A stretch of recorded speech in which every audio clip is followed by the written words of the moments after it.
all the distinguished delegates, students and all staffs of Kailali Multiple Campus. I am highly honored and privileged to be your chief guest at this stage. I would like to offer my indebtedness to the organizing committee for inviting me as the chief guest of this academic conference. Conferences are always reveal along 2 points. On one hand, it is giving you the knowledge, on the other hand, is disseminating wisdom, as we have already discussed about. But more than that, what our research outcome will be discussed should be dealt with the outcomes of your research in the lab or in the field. Try to relate those outcomes from the lab to the bench, from the bench to the society. Your research should be dealt with the changing the basic concept of socio-economic status of the people of that particular nation within which the university is located. Or more than that, it should serve the total humanity at the global level. Because it is named university. University is universal. Your knowledge should not be taught at a particular point, at a particular location. It should equally valued, equally be accepted, and equally be, challenged by the people all over the world. We should not think that we are living at Kailali Multiple Campus. Our knowledge should be at that level. Of course, I agree with you. We all are born in the remote areas of this nation. But I am thankful to those people who initiated this beautiful, the realm of the academic institutions many years ago. I heard to a history, 2037 BC, if I am not mistaken. Yeah. And then some anthologists, they came and talked to some journalists and people around, and then tried to give a gift in history. We call it historical legacy, to be given to the people. He left this place. There is no more anthologists, but he is here because he initiated these things. Therefore, we have to thank those people who really created the legacy of history to uplift the socio-economic condition of the people. And my question today, talking to you, very big and very big topic, you call modern research in education, society, management, and science. You have included 4 graduate schools into one sentence. From where should I start? Should I start from Syria into Sicily, start from Chile, or into China? It's a very big topic to cover.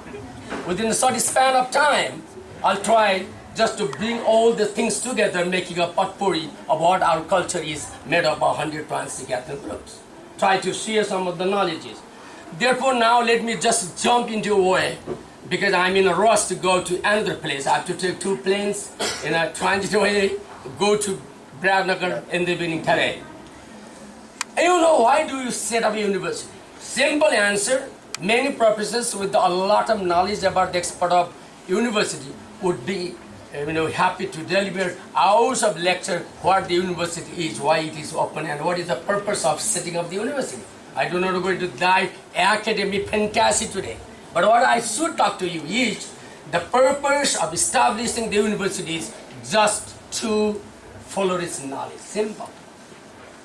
To follow its knowledge, there are different types of knowledge.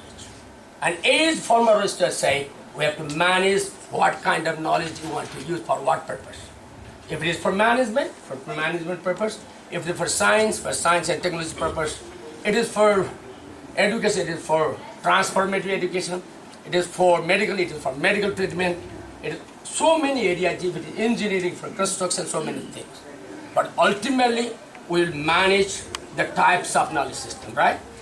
So therefore, the purpose of university is to follow its knowledge, number 1. And this knowledge are segmented into various ways and used for our particular purpose to meet and to materialize. The second function of university are 2 very simple. One is, we create knowledge that is universal, right? And it should be accepted equally globally. And our degree given at this would be accepted by any university in the world. So the university is universal. The first function is our knowledge should be universal. The second is, it should address the need and the aspiration of the people of that country. Or if it is at the national level, national aspiration. If it is regional, it is the regional aspiration. Our universities are located regionally, even though our universities are national universities. But first, it will serve the global purpose. The second, you will serve the notion of the need or aspiration of the people of Far West University, or Midwest University, or Eastern University, or Pokhara, or so many areas. Some of the universities are at the national for certain purpose, for certain philosophy, but most of the universities are for particular area, even though they are the federal university. Therefore, second question is to address the need of the people. Therefore, the Kailali Multiple College under Far West University is serving the need and aspiration of the people of this region. Just yesterday, I talked to one of my sirs. He told me that the people of this region are very easy and encouraged to come to this place to have their education.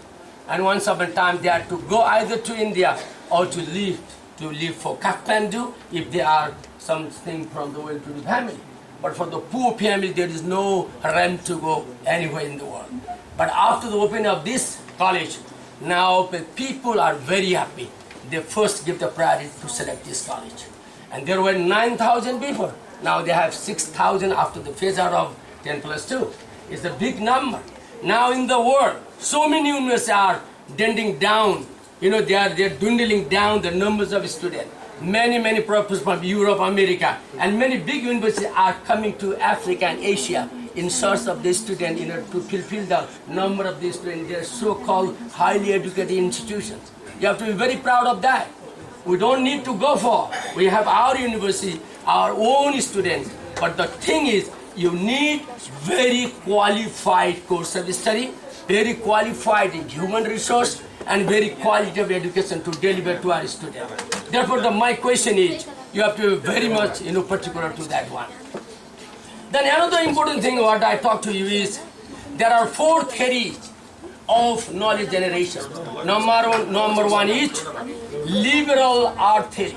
Listen, this liberal art theory is a theory that will create the knowledge within the liberal arts. We call it the humanities, social science, right? Or you are talking about the society. So if I am not wrong, the society does implement this theory. In history, we talk about the liberal art theory of knowledge generation, and it will serve the nation to serve.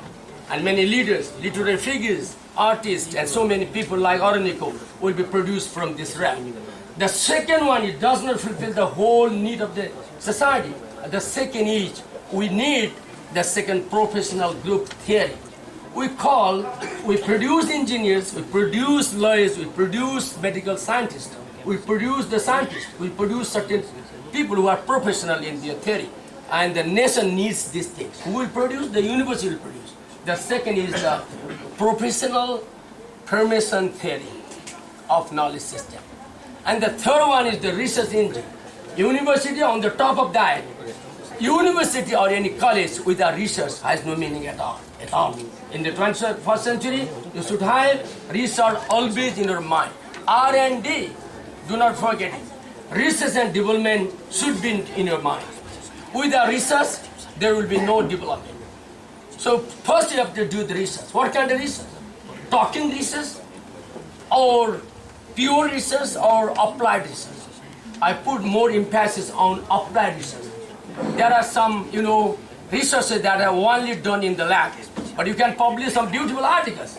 They will go only the article, but they will not change the socioeconomic conditions of the people.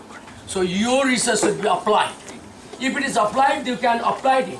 The R will have something that research will be applied to your life. We call it the development.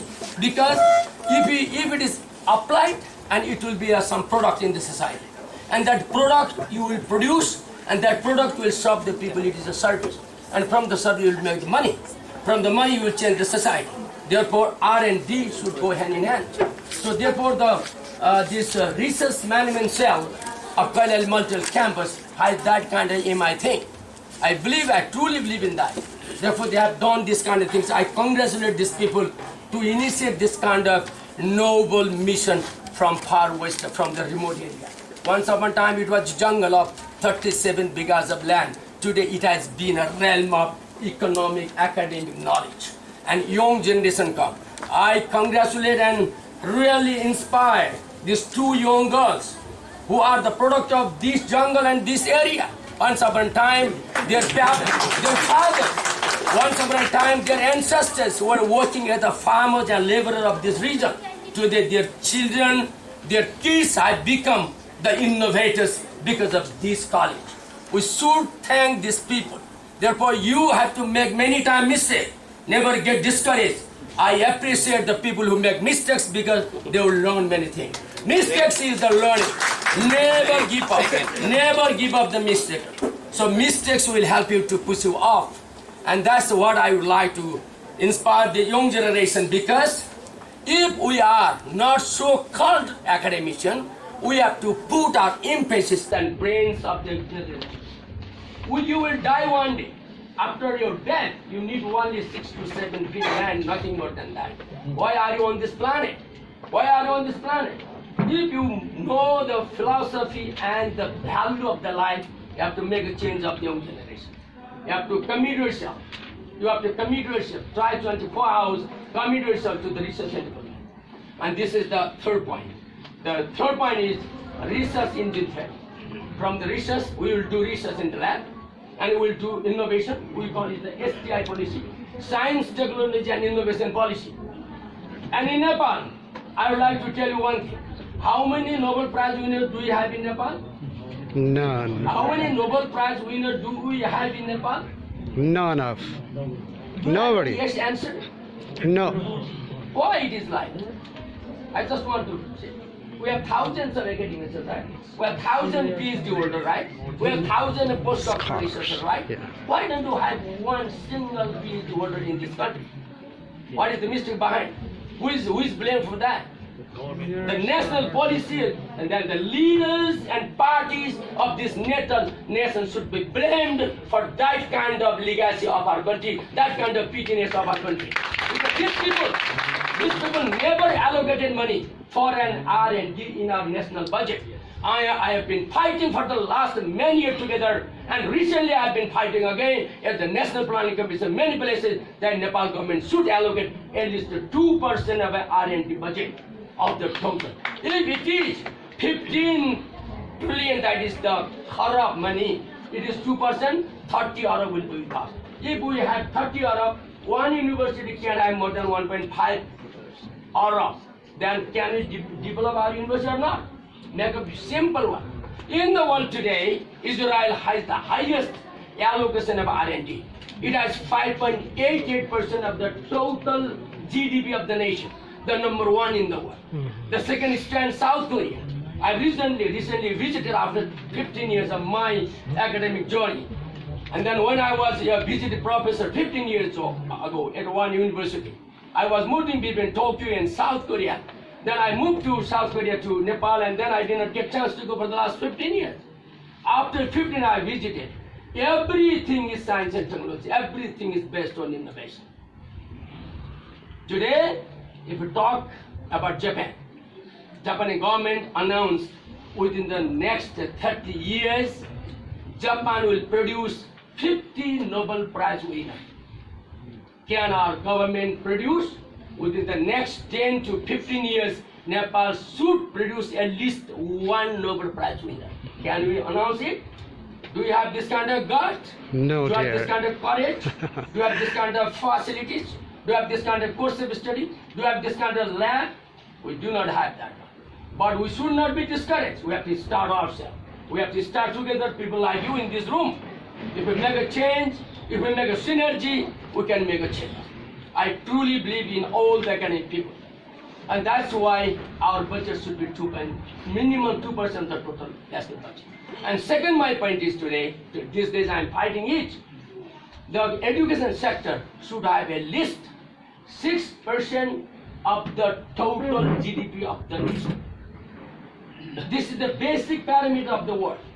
Any nation, if you want to develop the education sector should allocate at least 6% of the total GDP of a nation for education sector.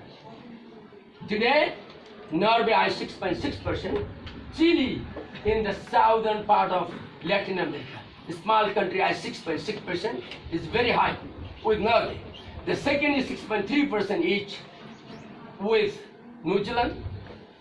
6.1% is with UK, and 6% is with America. But if you come back to Nepal, we have 4.4% of the total GDP for education, is far below the number. Therefore, the government, I would like to request, if we want to be the center of excellence, we mean academician, we should have a budget of at least 6% of the total budget for education sector and 2% for R&D. After that, we are not less, because this brain, if they leave Nepal, they would be the best brain in the world.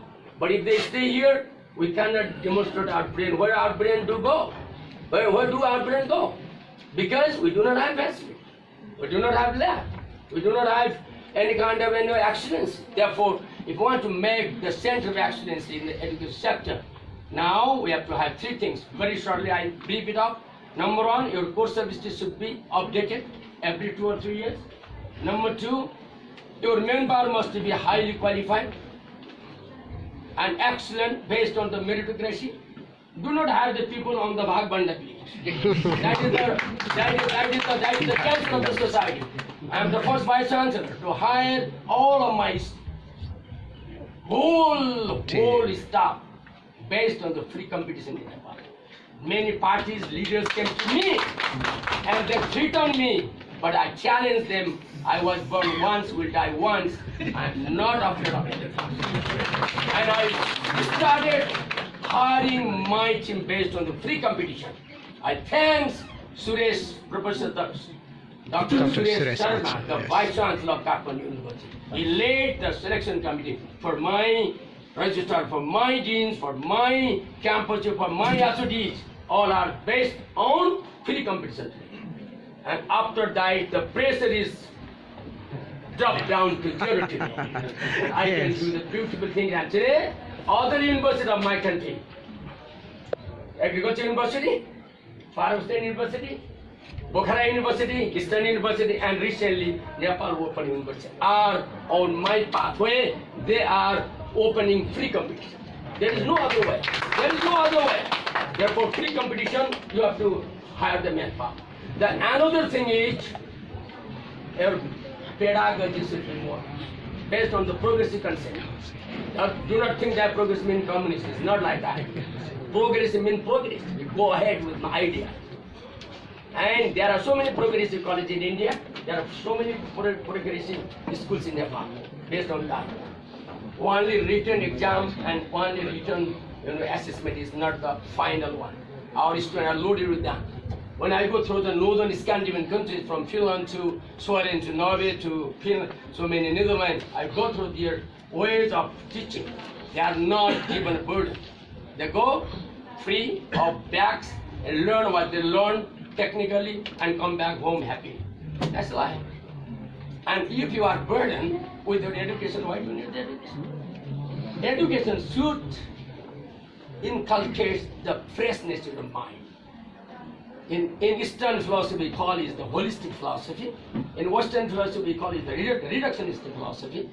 Our holistic philosophy makes our brain medication, free of tension, come to down to 0, and then begin to have a new information. And wisdom grows inside. This is our philosophy. That's why 2,700 years ago, 1,000 saints, Santa Mahanta gathered in this part of the world, Kailali and this university. At the time, they were very, very excellent intelligence.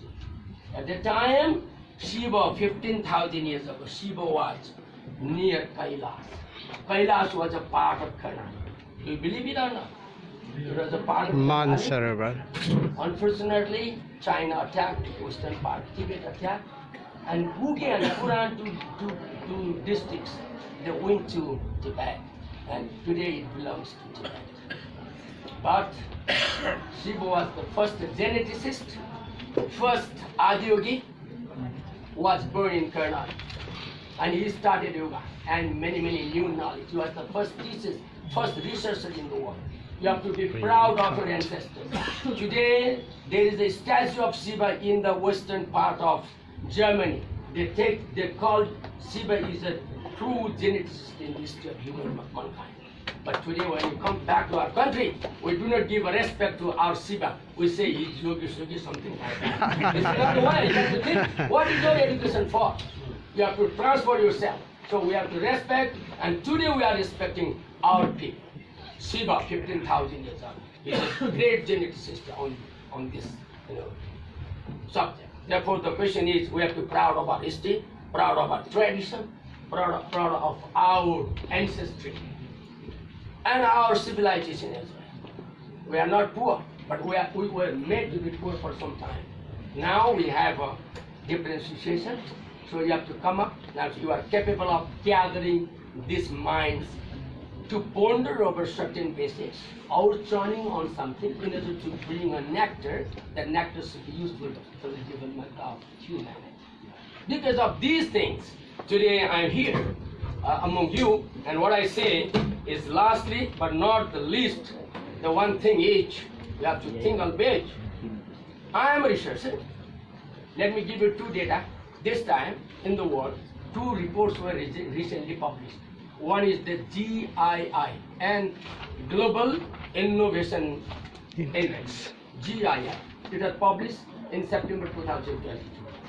The total patent rights of the world for 2002 and 2003 is 1 year. Every 2 years the reports come. And the total patent rights of the world in 2022, each 34 lakhs. Something okay? Out of 34 lakh, China has alone patented 50 lakhs, more than 50 lakhs.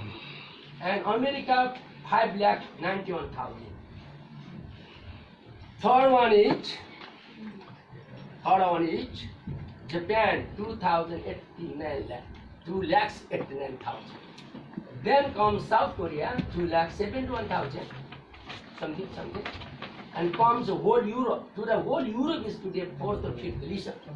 EPO, we call it, European Patent Office, and then comes India, 61,000. When it comes back to my country, Nepal, for the last 10 years, not a single patent right has been taken by any academic institution.